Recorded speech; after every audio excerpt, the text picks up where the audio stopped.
এই কোম্পানীটোৱে অতি সোনকালে অসমবাসীৰ ওচৰত ক্ষমা খুজিব লাগিব আৰু পেনাল্টি হিচাপত আমাৰ যোনটো অসম চৰকাৰক আমাৰ যোনটো টুৰিজিম ডিপাৰ্টমেণ্ট আছে কমেও 50 লাখ টকা তেওঁলোকে জৰিমনা দিব লাগিব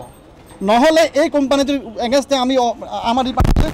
বিহিত ব্যৱস্থা ল'ম যদি আইনে নল'লে আমি আইন হাতত তুলি ল'বলৈ বাধ্য হৈ যাম এই কোম্পানীটোৰ বিৰুদ্ধে অতি সোনকালে এই কোম্পানীটো অসমত নিষিদ্ধ হয় ইয়াৰ কাম কাজ বন্ধ আৰু প্ৰত্যেকখন সুৰা দোকানত এই কোম্পানী যিবিলাক এই যোনটো ব্ৰেণ্ড আছে বন্ধ কৰিব লাগিব প্ৰত্যেকখন ওৱাইন শ্বপে যাতে এই মদটো বিক্ৰী কৰা বন্ধ কৰক এই সংবাদ মাধ্যমৰ জৰিয়তে আমাৰ আহ্বান আম আদমি পাৰ্টিৰ তৰফৰ পৰা আমাৰ অসমৰ ঐতিহাসিক আমাৰ গৌৰৱ যি ৰংঘৰৰ ওপৰত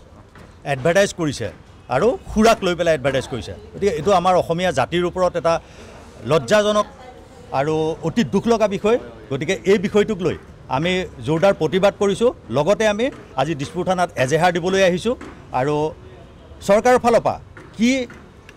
এই আইনগতভাৱে এই বিষয়টোক লৈ কি ব্যৱস্থা লয় আমি লক্ষ্য কৰিম আৰু যদি চৰকাৰৰ ফালৰ পৰা কোনো ধৰণৰ বিহিত ব্যৱস্থা নলয় তেতিয়াহ'লে আমি এই কোম্পানীটোক অসমত কোনো ধৰণৰ সুৰা বিক্ৰী কৰিব নোৱাৰাৰ বাবে আমি ব্যৱস্থা গ্ৰহণ কৰিম Oasis Group of Companies এগেইনষ্টত আমি এখন এজাহাৰ দিম আৰু ৰেজিষ্টাৰ কৰাম আৰু আমি কেছ কৰিম কিয় আজি এই গ্ৰুপটোৱে আমাৰ অসমৰ সম্পদ এটা খুৰাৰ লগত জড়িত কৰিছে তেওঁলোকে কি বুজাব বিচাৰিছে যে ৰংঘৰত আগৰ আমাৰ আহোমৰ মানুহখিনিয়ে কি ৰংঘৰত এই তেওঁলোকৰ এই কি এইটো অল ছিজনছ খুৰা খাই পেলাই বহি পেলাই মনোৰঞ্জন কৰিছিলে সেইটো বুজাব বিচাৰিছে নেকি এনেকুৱা ধৰণৰ আৰু 2 নম্বৰ কথা এতিয়া যোনটো আমি দেখি আছোঁ যে প্ৰত্যেকবাৰে আমি দেখিব পাওঁ যে অ'ত মাটি বিক্ৰী হ'ল ত'ত কিবা হ'ল গোটেইখিনি ব্যৱসায়ীকৰণ যোনটো হৈ আছে ৰাজনীতিটো এই ৰাজনীতি ব্যৱসায়ীকৰণ অকল ৰাজনীতিকবিলাকেই কৰি আছে নে খুৰা কোম্পানীবিলাকেও কৰিব আৰম্ভ কৰিছে তেওঁলোকে পাৰিলে আজি এই ফটোখন তাতে দি কাইলৈ সেই মাটিখিনি কিনিম বুলিও ক'ব পাৰে তাৰ কি গেৰাণ্টি আছে যে এই মাটিখিনি তেওঁলোকে নালাগে বুলি পেলাই মানে কি বিক্ৰী আমাৰ এই বৰ্তমানৰ চৰকাৰখনে বিক্ৰী নকৰিব বুলি কি গেৰাণ্টি আছে বৰ্তমানৰ চৰকাৰখনকতো পইচা লাগে আমাৰতো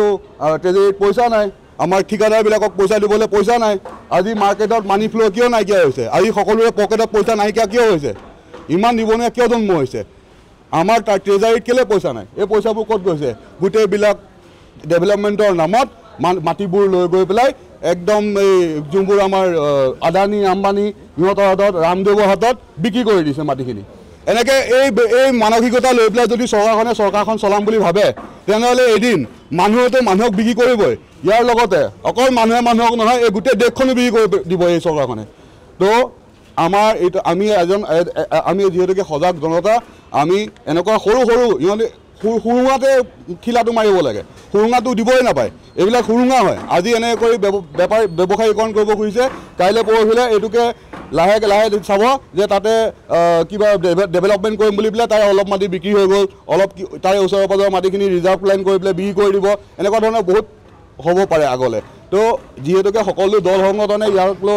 সজাগ আমি বিচাৰোঁ আম আদমি পাৰ্টীয়ে